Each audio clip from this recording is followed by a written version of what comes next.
Chers amis, bonsoir. Nous reprenons notre étude sur le Kuzari, défense et illustration du judaïsme, donc le deuxième discours. Nous arrivons au terme d'ailleurs de ce deuxième livre, sous la conduite donc de Rav Shaul David Bochko, qui dans les éditions Lishma nous a produit cette merveilleuse analyse, traduction et analyse, et que nous essayons de partager avec vous avec quelques nos modestes commentaires sur, en l'occurrence ici, les paragraphes 63 à 66, intitulé La sagesse de la Torah.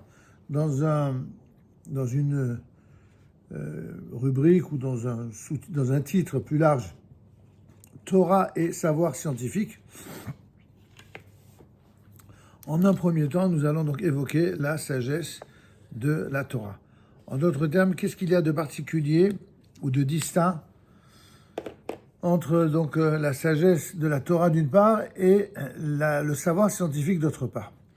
La sagesse de la Torah est merveilleuse, bien entendu, pour nous, et elle traite de tous les domaines, absolument tous les domaines du savoir humain, et pas seulement d'ailleurs. Pour pouvoir enseigner comment pratiquer les mitzvot, les sages de la Torah de chaque génération doivent exceller dans tous les domaines de la science, dans toute la mesure bien sûr de leurs moyens. Il est vrai que dans les nouvelles générations, surtout les 200 dernières années, eh bien, un certain nombre de conventions ont voulu que la sagesse était représentée par le monde de l'université. L'université étant celle qui représentait l'universalité des savoirs et des connaissances. Sauf que là aussi, on a vu tout récemment encore dans les divers soubresauts de l'actualité à quel point eh bien, l'université pouvait malheureusement être dépassée par ses prétentions et être absorbée, pour ne pas dire piétinée, par l'idéologie, au point d'échapper à l'essence de son objectif, qui consiste à être preneuse de tous les grands savoirs, ce qui reste le cas pour la plupart d'entre elles quand même. Mais donc finalement, qu'est-ce qui va la distinguer de la sagesse de la Torah? Puisque la Torah aussi est preneuse de tous les savoirs. Souvenez-vous quand même que même si l'université n'existait pas, le monde de l'université n'existait pas à l'époque où les yeshivot existaient. C'est important de rappeler que les yeshivot existaient bien avant l'université. Et à la yeshiva, que ce soit la yeshiva de Shem Vaever, ou la yeshiva de Abraham, Isaac, Yaakov, ou les yeshivot de Moshe Rabbeinu, ou celle de tous les Gdolei Israël, de toutes les générations, et notamment ceux qui sont un phare d'exemplarité que sont les grandes académies talmudiques aussi bien de Babylonie que d'Eretz Israël, eh bien on voit bien que les sages, ils brillaient par le fait d'être au fait d'absolument tous les savoirs. Alors ce qui différencierait fondamentalement le savoir rabbinique et talmudique du savoir des sciences à l'extérieur de ce monde-là, c'est que dans le savoir talmudique et rabbinique, si il est vrai, tous les domaines du savoir sont épiés, étudiés, réfléchis, discutés, commentés, ils font l'objet d'un scanner, je dirais, un scanner rabbinique, celui qui fait la part des choses, à savoir tout ce qui vient directement du savoir divin et ce qui vient du savoir humain. Et à l'intérieur du savoir humain, ce qui vient du savoir humain éclairé par l'éclairage du divin et le savoir humain qui refuse cet éclairage. Et ça fait de sacrées différences. On va en parler dans quelques instants. En tout cas, nous le rappelons ici avec le Rav, la sagesse de la Torah, non seulement est merveilleuse, elle traite de tous les domaines pour pouvoir enseigner comment pratiquer les commandements. Les sages de la Torah, en effet, de chaque génération doivent exceller dans tous les domaines de la science, et ce, dans toute la mesure de leurs moyens. Le roi des Khazars, ayant entendu les propos du Haver au sujet des influences réciproques de l'âme et du corps, mais aussi la manière dont la Torah en traite, eh bien, s'exclame absolument émerveillé.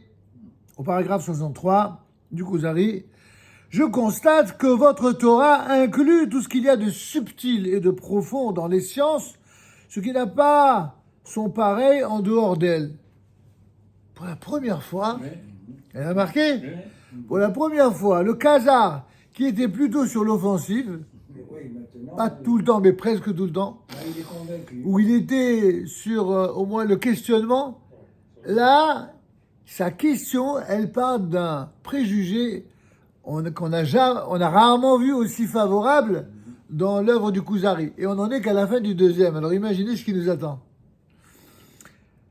En effet, tu m'as appris des choses halachiques et spéculatives, et je vois que la Torah traite de tous les types de sagesse dans le monde, ce qui n'a son pareil dans aucune autre religion. C'est très impressionnant, lui dira donc le Kuzari.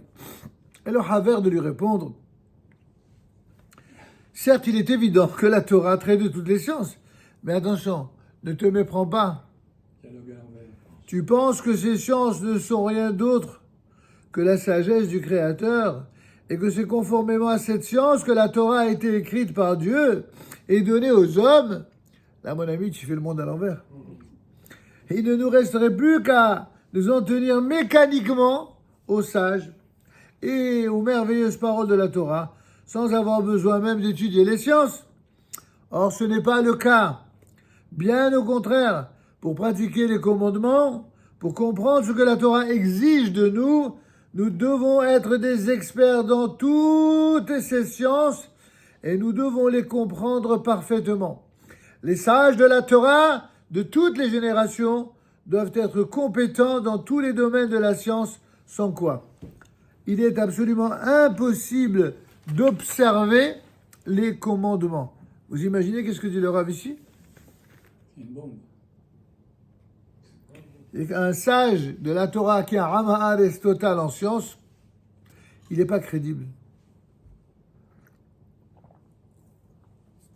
Maintenant, quand il parle de la connaissance, il n'a pas dit qu'il a passé un doctorat en mathématiques ou un doctorat en physique nucléaire. Hein. C'est pas ce qu'il veut dire. Il faut au moins, toute proportion gardée, être aussi connaisseur, aussi à l'écoute et aussi scrutateur, étudiant, informé de tout ce qui concerne ces... En vérité, vous savez, on n'a jamais eu un monde où le savoir était à ce point entre les mains du plus grand nombre. Aujourd'hui, il faut vraiment être un sous-doué incurable pour ne pas avoir de connaissances minimales. Je vous rassure, il y en a plein. Hein. Il suffit de voir un peu certains hémicycles gouvernementaux pour se rendre compte à quel point il y a même des illettrés, ou presque, qui se retrouvent députés. Donc c'est pas une référence.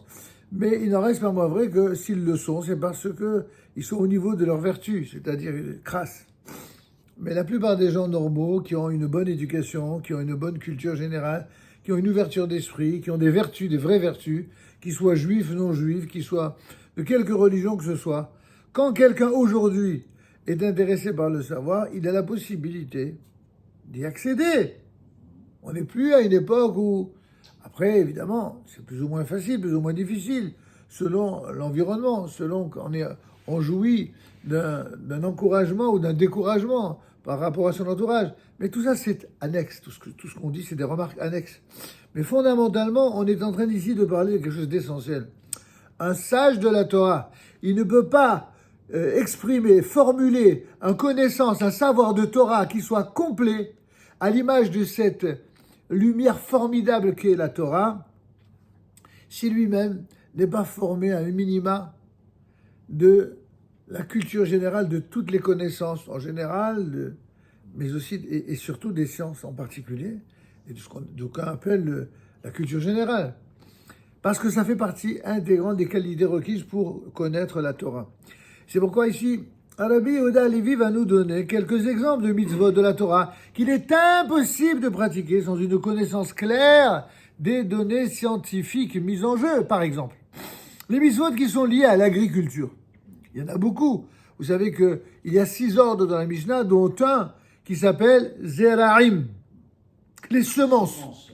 Le premier des 6 ordres, dans lequel il y a une Masechet du Talmud de Babylone, qui s'appelle Berachot, qui parle essentiellement de ces choses-là, et y compris évidemment des bénédictions. Mais en tout cas, on voit bien que c'est quelque chose d'essentiel dans la Torah. Alors comment parler de botanique, et comment parler de semences, et comment parler d'agriculture, sans avoir un minimum de connaissances dans ces domaines d'un point de vue purement scientifique? L'interdiction des hybridations, c'est-à-dire de ces fameux mélanges d'espèces, nécessite de connaître la botanique afin de distinguer les différentes espèces, de savoir quelles espèces appartiennent à quelle famille. Quand on dit par exemple l'interdiction du mélange du lin et de la laine, vous savez qu'il y en a quand on leur pose la question, quand c'est des enfants ça peut se comprendre, mais même des adultes, on leur dit mais pourquoi interdiction du lin et de la laine? D'où ça vient le lin et la laine? Ah, je crois que ça vient de différentes plantes. Mais quoi? Ça n'a rien à voir. Le lin, effectivement, vient du monde de l'agriculture, mais la laine, ça vient du monde animal. Qu'est-ce que tu es en train de m'envoyer? Mais c'est aussi basique que ça. Ils n'ont même pas conscience que là, il y a un vrai mélange d'espèces complètement hétéroclites, complètement différentes. Donc, par ailleurs, l'interdiction, malgré tout, des Kilheim, l'interdiction des croisements, même au sein du monde agricole, du monde agraire, eh bien, sont interdits. Mais pour cela, il faut déjà savoir qu'est-ce qui appartient à telle espèce et qu'est-ce qui appartient à telle autre espèce. C'est ce qu'il appelle ici l'interdiction des hybridations, qui nécessite de connaître la botanique afin de distinguer les différentes espèces, de savoir quelle espèce appartient à quelle famille, etc. Il faut donc connaître aussi l'étendue de l'expansion sous terre nécessaire à chaque plante pour pouvoir les écarter les unes des autres. En effet, une des questions qui va être soulevée, c'est de savoir jusqu'à quel endroit est-il possible de planter tel type d'espèce et à combien l'un de l'autre est-il de planter une autre espèce pour ne pas craindre ni risquer de voir que sous la terre, il puisse y avoir mélange d'espèces. Exactement. Les interdictions d'hybridation, eh bien, exigent également la connaissance de la zoologie afin de distinguer et séparer les différentes espèces animales, à savoir quelle espèce peut être accouplée à telle autre et celles qui ne le peuvent pas. De même, l'interdiction de consommer une bête qui s'appelle tréfa, à savoir atteinte d'une maladie dont elle serait morte si l'on ne l'avait pas abattue d'abord. On parle ici par exemple d'un animal, un bœuf classique, que lorsque le shohet va faire la bédika, il va faire la vérification des poumons notamment, mais aussi d'autres parties du corps, eh bien, il va réaliser par exemple qu'il y aura telle adhésion, telle adhérence, tel trou, etc. Et donc cela va révéler que si la bête n'avait pas été abattue, en fait, elle serait morte de maladie. Alors là aussi, elle est très facile, c'est-à-dire que, vous savez qu'il y a une différence entre une nevela et une tréfa. Les deux ne sont pas cachés, mais les deux ne sont pas cachés c'est pas pour la même raison. Nevela, elles sont nevela parce qu'il y a eu une faute commise soit de la part du shochet, soit dans la manière d'abattre, soit dans le niveau déguisement ou déguisage du couteau. Vous avez compris? Ou la manière d'avoir, par exemple, appuyé ça, etc. Bon, il y a 5 catégories d'interdictions qui font que si on a transgressé, eh bien, la bête, elle est nevela. D'accord? Mais la terefa, c'est autre chose. La terefa, c'est carrément une bête qui est malade ou qui était malade ou qui aurait pu devenir malade. Dans tous les cas, eh bien, ce sera interdit à la consommation. Et ça, c'est les experts shoratim qui peuvent déterminer cela. Les deux sont interdits. Vadaï, les deux sont interdits. Strictement. Un membre arraché, elle est très fin aussi. Absolument. Elle n'est pas malade, mais elle est... Ouais, elle est plus que malade, c'est un membre arraché. Non, arraché, Elle est amputée. Alors, c'est pas... Quelqu'un qui est amputé, c'est pas malade. Enfin, c'est pas quelqu'un qui est sain, en bonne santé. Enfin, c'est évident. Alors, pour un animal, la même chose. Ça fait partie de la catégorie. C'est pas la même catégorie, j'entends bien. Mais c'est quand même... Ça fait partie aussi de la maladie. C'est la même chose. En tout cas, ça nécessite la connaissance de la médecine animale afin de savoir quelles sont les lésions qui mettent l'animal en danger, quelle maladie provoquera sa mort, et ainsi de suite. Les défauts des prêtres, qu'est-ce qu'on appelle les défauts des prêtres, rendent nécessaires des connaissances médicales. En effet, les questions aussi sur la nida ou la ziva, on ne va pas ici rentrer dans le cadre de ce cours qui est public là, nous n'allons pas rentrer dans les détails, mais les notions de nida et de ziva sont des notions qui sont très très précises, qui sont connues des experts. Et celui qui n'a pas étudié cela, et dans le Talmud, et dans les Rishonim, jusqu'au Aharonim et dans le Shulchan Aruch, il ne sait pas de quoi il parle. Et pourtant, on a besoin d'une connaissance experte, et donc scientifique, pour savoir de quoi on parle, c'est-à-dire tout ce qui relève notamment des menstruations féminines, mais aussi des pertes ou flux, que ce soit féminine ou masculine, de même que les diverses questions de maternité exigent une connaissance approfondie de la gynécologie et de la morphologie également. Les commandements qui sont liés à la fixation du calendrier nécessitent la connaissance de l'astronomie, de la géométrie, et ainsi de suite. On peut poursuivre la liste non pas à l'infini, mais en tout cas, elle est très très longue de choses précises, techniques, scientifiques, qui nécessitent le calcul. Par exemple, vous savez ce qu'on appelle aussi les zmanim. Le Ram n'en parle pas, mais évidemment, il pourrait en parler de la même manière. Lorsqu'on parle des fameuses zmanim, les temps, vous savez que vous voyez dans les calendriers, parfois dans les luchot des calendriers, dans les tableaux, ou alors même dans les applications modernes des téléphones portables, où vous avez aujourd'hui, on vous dit de manière très très très précise quelle est l'heure minimum du lever n'est-ce pas, du Yom HaShachar, là où point la première lueur du soleil, et également le Netzach Hama, et le Mincha Gdola, et tous ces horaires qui sont des horaires selon des critères astronomiques. Comment on en est arrivé là? C'est toujours des gens qui, en amont, ont la compétence et le savoir des techniques de calcul, et c'est pas de l'approximation, c'est d'une précision extraordinaire, et qui remonte depuis Hillel, qui a mis au point toutes ces modalités de calcul, et d'autres encore par la suite. Excusez-moi, mais il n'y a pas des spécialisations, parce que je ne vois pas quelqu'un pouvoir connaître tout ça sans une aide divine. Hein. C'est tellement vaste, tellement profond, surtout quand on veut avoir le Hémet et qu'on en arrive à des analyses tellement fines. Alors écoutez, ce que vous dites c'est vrai, mais c'est encore un autre point du raisonnement. Vous dites que pour en arriver à des résultats aussi parfaits, à une époque où les sciences n'étaient pas ce qu'elles sont devenues aujourd'hui, il est clair qu'il fallait l'assistance divine. C'est la raison d'ailleurs pour laquelle, autrefois, le Rosh Chodesh était calculé, ou le renouvellement, le Kiddush HaChodesh était renouvelé sur la base de témoins oculaires qui venaient témoigner de ce qu'ils avaient vu, l'apparition de la Lune, et pour calculer le nouveau mois, la néoménie.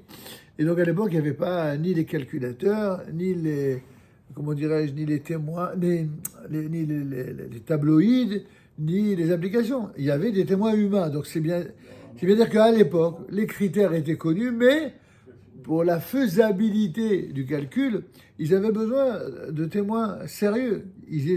Les rabbinim de l'époque, ils posaient des questions pour être sûrs que les témoins eux-mêmes ne soient pas des faux témoins, ne soient pas des rigolos, qui prennent ça à la légère, et ils avaient des questions précises pour être certains que les réponses, avant même de communiquer un enseignement précis, nous renseignaient déjà sur la validité du témoin.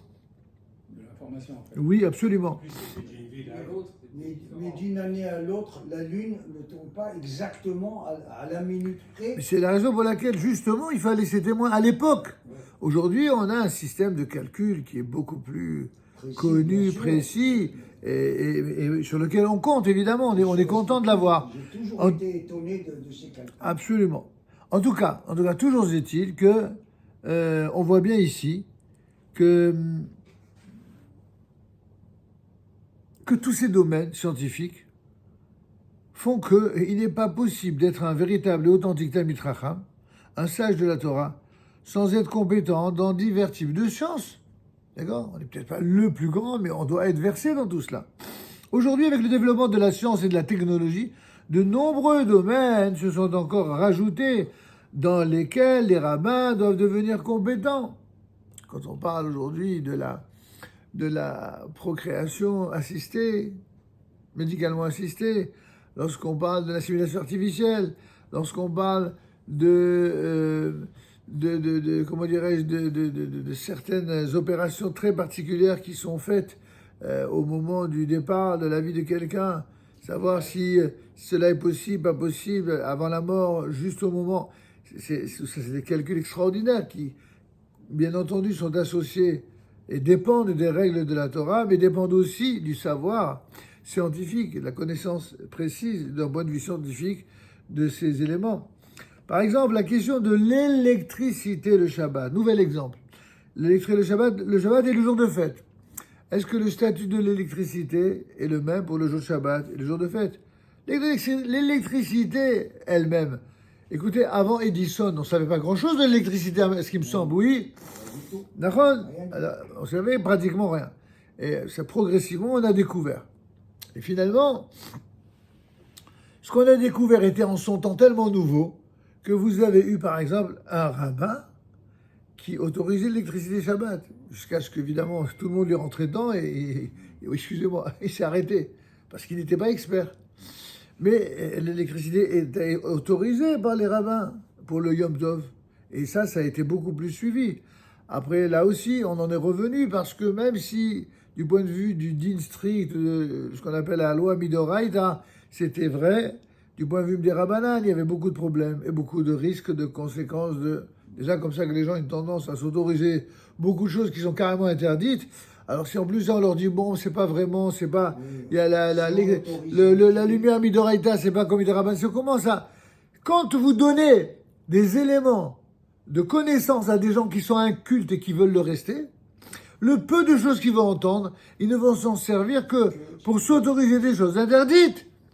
Alors quand les haramim font tous ces diyokim, ces différences, c'est pas pour vous permettre d'autoriser des choses interdites, c'est pour vous permettre de comprendre pourquoi dans des cas limites, dans des cas d'exception, dans des cas particuliers, il y a des choses sur lesquelles on pourrait éventuellement fermer les yeux, alors que la règle, en général, demeure toujours précise et intransigeante.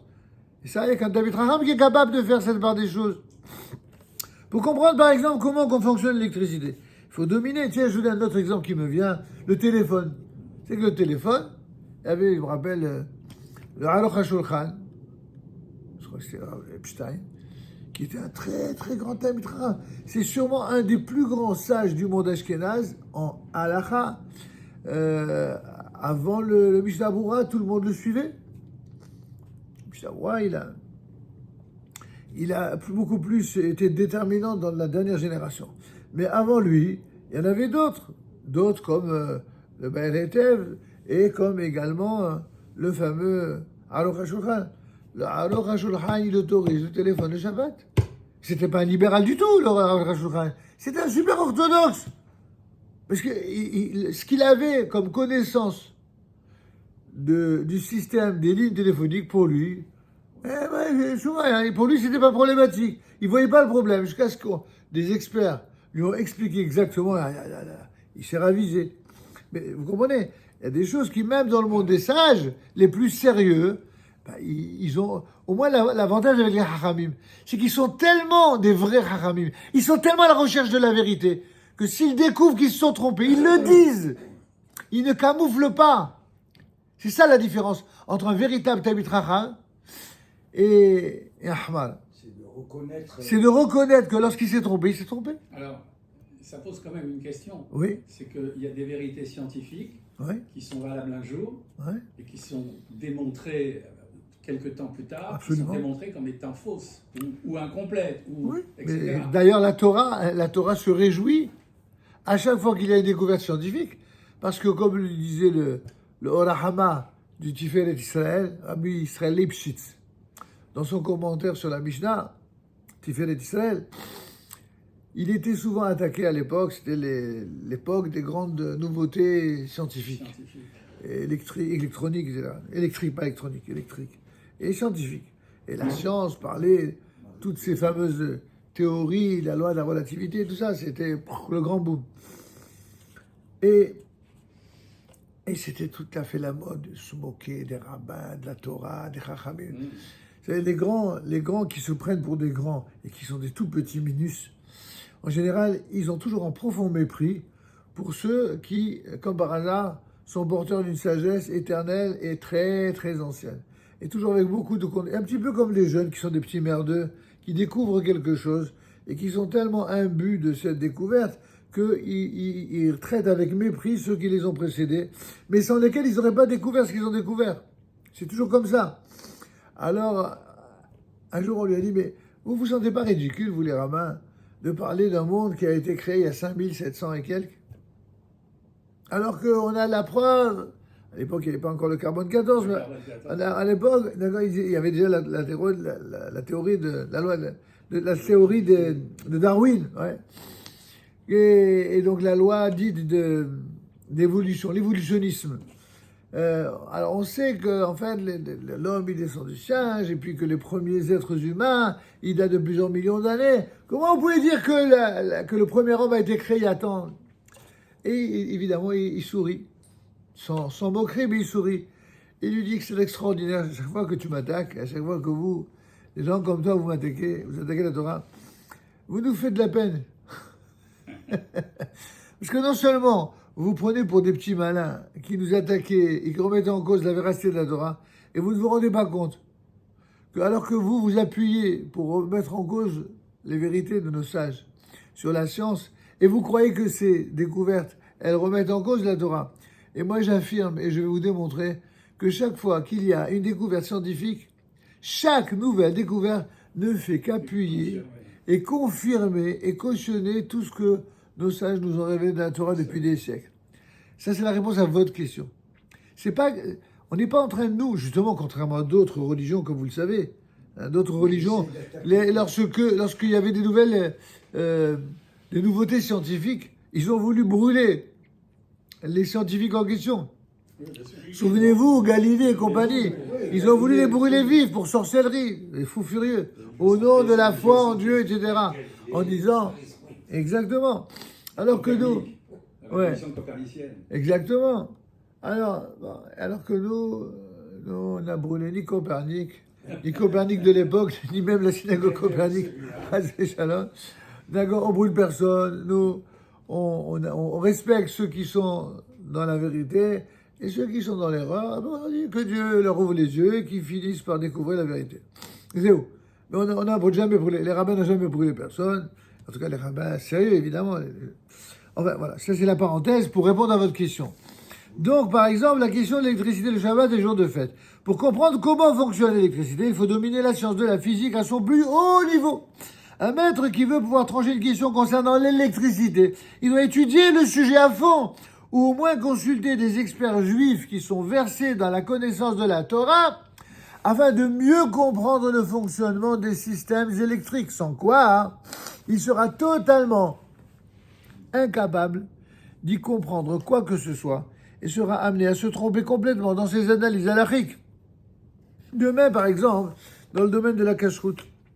Ce domaine ne cesse de se développer d'année en année. Pour se familiariser avec l'industrie alimentaire cachère, il est nécessaire d'étudier soigneusement la chimie et l'ingénierie des matériaux, afin d'être en mesure de permettre ce qui est permis et d'interdire ce qui doit l'être. Sans cette connaissance précise, il est impossible, ne serait-ce même que de commencer à traiter de ce domaine gigantesque. Une autre question importante qui préoccupe le grand rabbinat d'Israël depuis plusieurs années déjà, c'est celle du don d'organes dont j'ai parlé tout à l'heure, enfin en allusion. Et la détermination de ce qu'on appelle l'instant de la mort. Qu'est-ce qu'on appelle l'instant de la mort? Apparemment, ça a l'air relativement simple quand on voit le Shulchan Aruch. On voit d'après les poskim d'aujourd'hui que c'est pas aussi simple que cela, vu les découvertes scientifiques qui ont été faites entre-temps. Pour qu'un maître puisse exprimer un avis responsable dans ce domaine, il doit pénétrer en profondeur certaines des questions médicales les plus pointues et se mettre constamment à jour des dernières innovations de la médecine moderne les concernant. Dans toutes les générations, les sages d'Israël ont aussi été des savants informés des connaissances scientifiques de leur temps, et à mesure que la science progresse, les rabbins et les sages de la Torah doivent parfaire leurs connaissances dans tous ces domaines. Il faut donc en appeler à toutes les institutions d'éducation religieuse notamment. Ne négligez pas l'étude des sciences parallèlement aux études traditionnelles fondamentales. Bien évidemment, tous ne seront pas forcément des médecins ou des physiciens, voire des chimistes, mais tous doivent recevoir des connaissances scientifiques de base, des connaissances fondamentales. Et tous doivent être éduqués de manière à posséder une attitude d'ouverture à l'égard de ces études. Il est important d'être conscient du fait qu'il existe de nombreux domaines de connaissances et de sciences et qu'il n'est pas possible aujourd'hui de les maîtriser tous. Cela développera donc aussi l'humilité, qui permettra de dire « je ne sais pas ». Rappelez-vous cette phrase qu'on enseigne aussi au Talmud Torah aux enfants dès leur première séance de Talmud Torah, l'enseignement que rappelle la Gemara dans Maseret Brachot, habitue toujours ta bouche à dire « je ne sais pas ».